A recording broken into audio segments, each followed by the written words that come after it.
when you're buying your first rental, like what is it that people should be looking for? Or what are some of the ways that they should be sort of evaluating what this rental will, like how this rental will play into their overall retirement or life goals or anything like that? Yeah, so I have this theory that I borrowed from another investor named Pete Fortunato, where every investor goes through three phases. And the first one is a starter phase, which we're going to talk about today.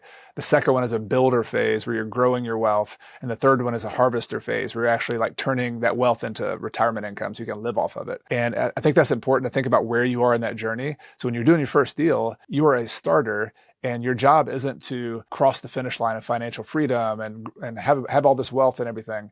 Your job is just to do a deal so that you can learn and grow. And really the compounding money's important, but the compounding of the knowledge you have after your first deal is 10 times more important, because that's going to compound into the second deal and the third deal and the fourth deal. So I think, what is the objective of the first deal? You don't want to do a bad deal. You don't want to lose money. I'm not saying that, but I think, to use a baseball metaphor, you're not trying to hit a home run on the first deal.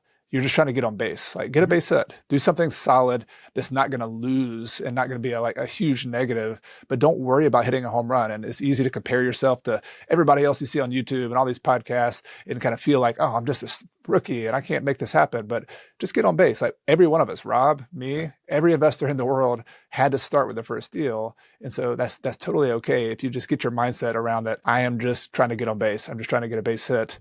I think that's the objective. Yeah, I like to think of your first rental as education in a lot of ways. And again, I'm with you. Like, we're not buying this to lose money. That's going to get old very, very fast. But what I do mean is that if your first rental makes you $200 to $1,000 a month, pending like the asset class that you choose, that's great. And you're going to learn a lot. And very likely, if you kind of stay the path and you're very disciplined. I mean, for me, my philosophy is like, you're not going to really pay yourself from that cash flow for a while anyways.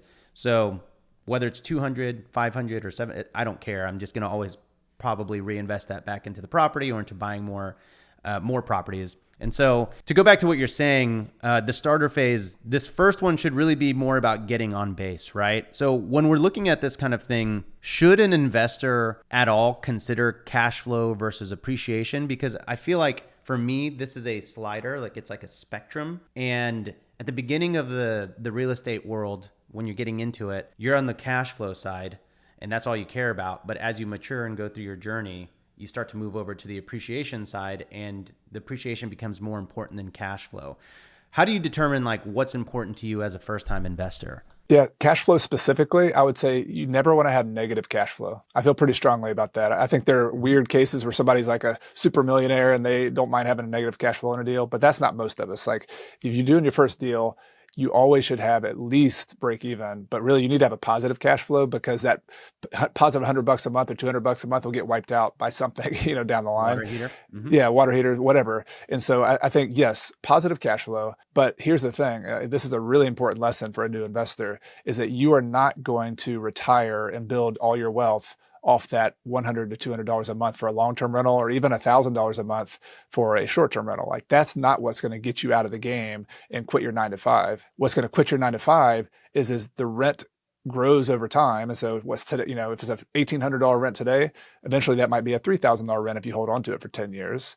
Or that property that you bought that today is worth $300,000 or $400,000, and you use leverage and use the down payment, and that property goes up by 3 or 4% per year. And what was a $300,000 property turns into a $400,000 or a $500,000 or a $600,000 property down the line. And so it's not just appreciation. Yes, it's depreciation, but it's the fact that you're using leverage today. You're leveraging your down payment, you're leveraging your time, so that relatively small amount of down payment you're putting turns into a much bigger amount of wealth or equity 10 years from now. And at that point, you could either sell the property, you could refinance it, you could just keep it, and the cash flow is a lot more in 10 years. But I think it's almost like planting a seed. You got to look at this little, it's not a little down payment. It might be a big down payment, but you're looking at the down payment you make today, and you're saying, I'm planting a seed in the ground. It's going to grow into a fruit tree one of these days, but I'm not going to live off of the fruit today. It's just a seedling. Like there's nothing I can, so that $100 to $200 cash flow is just so you don't lose money. So it doesn't become an alligator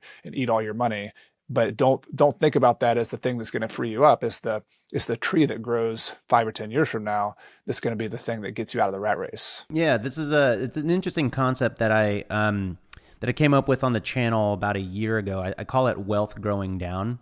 And so a lot of people think wealth, it means this tree kind of growing up and then the fruits in it. That part's definitely true. But the wealth growing down is like the actual roots of the tree going deeper and deeper into the ground. And what I like about this idea is that when you think about real estate, and for everybody at home, I think this is like very fundamental knowledge here. Real estate's very important because on one end, you're going to be cash flowing, right? This is that $200 to $300 that you're talking about, not really going to change your life. On the other end, you have appreciation, and your property is going to go up in value every single year. And over the course of 30 years, it's going to go very, very high. At the same time, someone is paying down the balance of your principal. And so that's where the roots start to take hold, because basically the more you pay down, the higher up your actual appreciation feels, because you have way more equity in that property. And so you have this idea that there's this tree that's growing up, roots that are growing down, and that's your spread between what you owe and what's been paid off, right? That equity. And then once it's completely paid off, then it's Fruit Town USA, right? You have tons of apples or whatever fruit you want to use, and in this metaphor, and now all this fruit is delicious and it's free to you, and you can take the fruit whenever you want. And that's ultimately where the cash flow ends up being, because today that cash flow $200-300, but when it's paid off and you have no mortgage on this property, that cash flow very easily becomes $1,000, $2,000, $3,000, $4,000, $5,000 in 30 years. Yeah, love that metaphor. I love the metaphor, and I love the equity growth. I'll add one more thing just to sweeten this fruit tree metaphor, is that the wealth you build is probably the biggest part of it. But if you look, one of the most beautiful things about being a real estate investor, and you can do this in your first deal or two, is that you get to lock in a long-term fixed mortgage. So if you have a 30-year mortgage, even today at like 6%, like that's historically a pretty good interest rate. Like that's about normal. Mm-hmm. If you could lock in a 6% interest rate, and over time the rents go up, your rent is going up, but your mortgage payment, which is your biggest expense, is staying the same. And it's one of the most beautiful things I've seen that I didn't really appreciate when I was a new investor, was that I have a property, for example, when I bought it, I got a $400 per month mortgage payment back in 2009. It was, and it barely cash flowed. I had a $900 or $950 rent when I first bought it. Today, that same property rents for $1,650.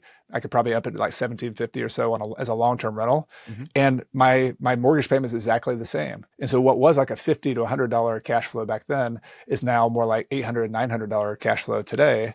And it's just grown and grown. Has it been? I've just maintained it. I've done a little bit with it. So the fruit tree metaphor makes a ton of sense, and it works in multiple ways. There's the growth of the property and the value, but the cash flow actually gets bigger and bigger if you buy in the right locations, right, and get the right type of property. Yeah. So I think your first deal doesn't have to change your life today is sort of what we want you to understand going into any rental. And we're going to talk about strategies here in a second. Eventually, if you hold on to that rental, I think it will change your life, because you won't just have that one, but if you keep playing the slow game, you'll acquire a few more, and eventually bases will be loaded, right? If we're all just trying to get on base, and then bam, that's home run, grand slam.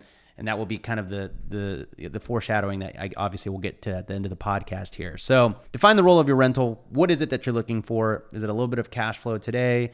Is it the appreciation 30 years from now? Is it a little bit of both? Just understand you're probably not going to get hyper rich on your first deal out the gate, and that's okay. Hey, by the way, if you liked this conversation, I've got good news for you. There's way more where that came from. If you want to watch the whole thing, click right here.